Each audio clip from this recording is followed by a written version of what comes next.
The Super Mario Bros. Series is extremely successful.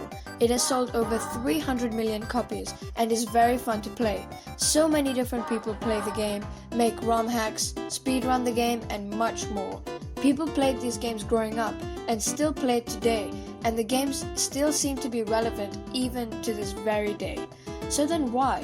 Why is the game criticized so much? Why do so many people say that the series is dead? Why is the series so controversial? Well, let's find out. First, some history. Super Mario Bros. Released in 1985, and pretty much everything that defines the Mario series is already here. Goombas, question mark blocks, Koopas, brick blocks, and so on. And the game measures everything in blocks. Mario is 1 block high, Goombas are 1, Bowser is 2x2, and so on. The story is here, so is the gameplay and platforming, and the difficulty is slightly harder than the newer games as it takes longer to build up momentum. This game was the first Mario game and was incredibly successful and enjoyable, and so Nintendo immediately made a sequel. Well, 2 actually. The first sequel, Super Mario Bros. 2, released only in Japan and was pretty much the same game, but now much harder. Luigi also gets his signature moveset here, higher jumps and slippery feet. But the game ended up being too hard for the rest of the world to play. They were right. So they released Super Mario Bros. 2 in the USA and Europe and nicknamed the Japanese version Super Mario Bros. The Lost Levels, which was released to the US and Europe in Super Mario All-Stars for the SNES. Super Mario Bros. 2 is a weird game. It is just a reskin of another game called Doki Doki Panic. Nonetheless, it has a lot of things that define the Mario series: verticality, being able to go back in a level, Birdo, Shy Guys, and 4 playable characters, all with different stats. The game controls weird too. You no longer jump on enemies to kill them, you now have to throw them on other enemies to defeat them. Although this game is weird, it's still fun and has left a mark in the series. The next game is Super Mario Bros. 3, one of my favorites. This game took the formula from the first game and expanded on it a lot. We now have a world map, an inventory system, more enemies, more diverse levels. I could go on for hours. This game introduced flying using power-ups such as the raccoon suit or the P-wing, and this game is pretty much what stopped the Mario series from becoming like SMB 2. Next up is Super Mario Land, the first handheld Mario game. It released on the Game Boy. This game is short but sweet, and it was the first handheld Mario game ever. It's not as good as SMB 3 for example, but they managed to put Mario on a handheld before the 2000s. That cannot be understated. Then came Super Mario World for the SNES, one of the best Mario games, probably tied with SMB 3 for first place in 2D Mario history. This game introduced replaying levels, secret exits, and Yoshi, one of the most important additions ever. This game is great and has so many things to make it an amazing game, but I'm not going to list them all here as I would probably take several hours to do so. And next we have Super Mario Land 2 for the Game Boy. This is one of the only non-linear Mario games. You can tackle any world in any order and have to collect the 6 golden coins to reach the final boss. This game was great. It was a massive upgrade from Super Mario Land 1 and is still super fun to play even today. So why am I telling you this? Why am I going through the history of Mario games when this video is supposed to be about the new Super Mario Bros. Series? That's because at this point, it's not yet 2000, Nintendo has hit a gold mine. They published so many games, so many successful games, and all of them were masterpieces. But they did something I will refer to as the 2D break. Right before the year 2000, a revolutionary breakthrough in gaming history occurred. With the release of the N64, 3D games started to become mainstream. Tons of series and games were being made in 3D, including Mario with Super Mario 64. So many new games came in 3D and so many new games and series were born at this point. Why am I telling you this? Well, it's because during the 2D break, Nintendo didn't publish a single new 2D Mario game for 14 years. We got remakes and ports on the GBA, but we did not get a new 2D Mario game in a long time.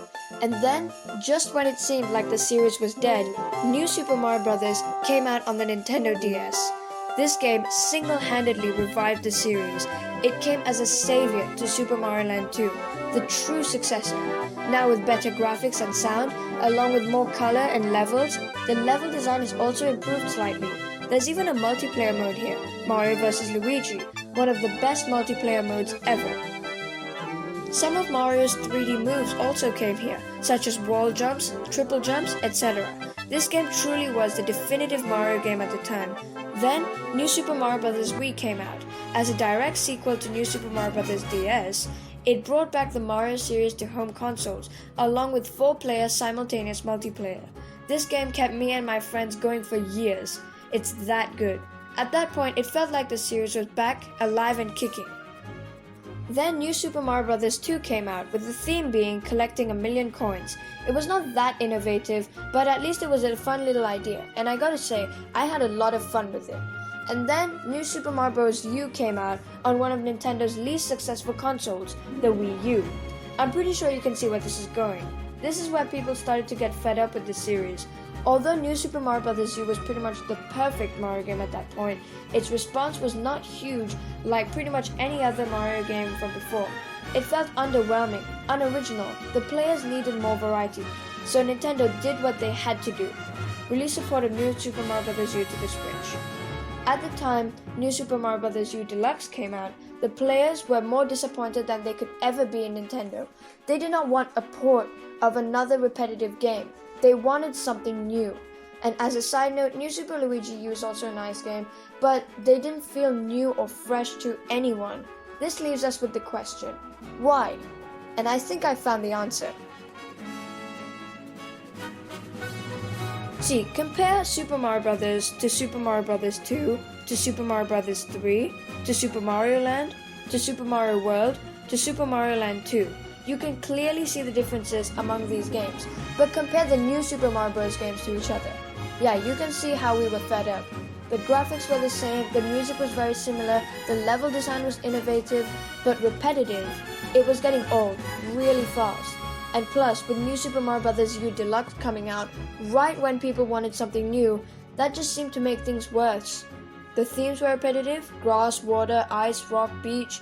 The bosses were reused, it was always the Koopalings, and the final boss got repetitive as well, Bowser turning giant.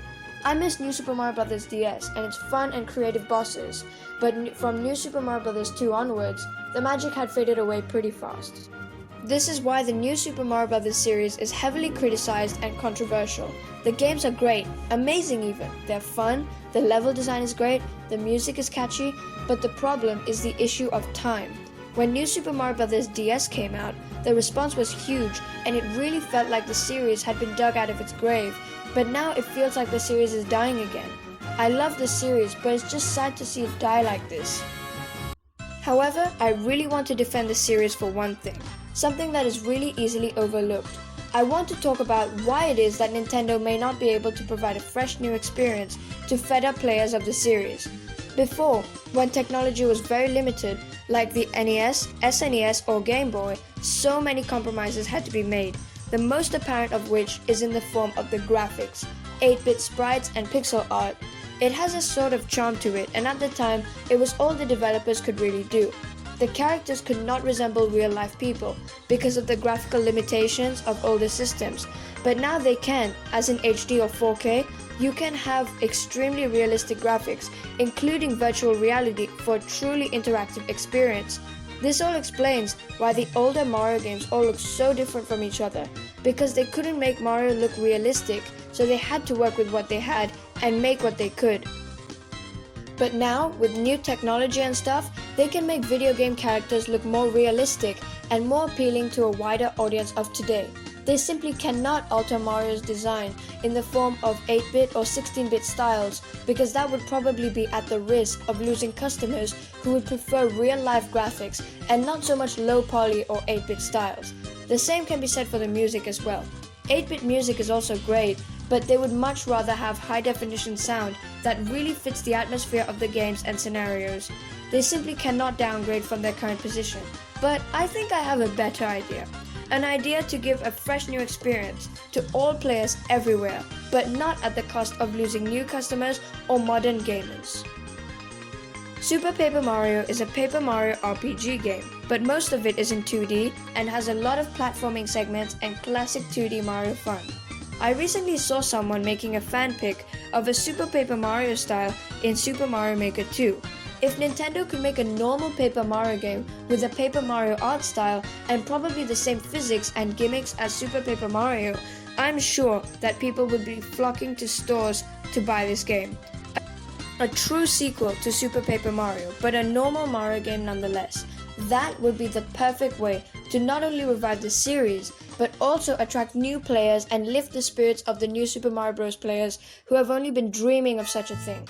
They don't even need to change the art style. They can instead put all 3D Mario moves, such as side flips or diving, into this new game. So many simple things like this could be changed to add to the new Mario formula. I have tons of ideas for it, including different music, references to older games, and much more. They can have it in the form of a 2D Mario Galaxy game, or a crafted Mario, or Yarn Mario, just anything at all to make it different. That would truly save the new Super Mario Bros. Series. Hello everyone, thank you all so much for watching this video. I really hope you enjoyed it. If you did, you can leave a like, subscribe to my channel, and tell me in the comments what you think of my ideas and views. Moreover, you can also tell me some of your ideas of what you would like to see in a new video or a new 2D Mario game. Thanks so much for watching and have a great day.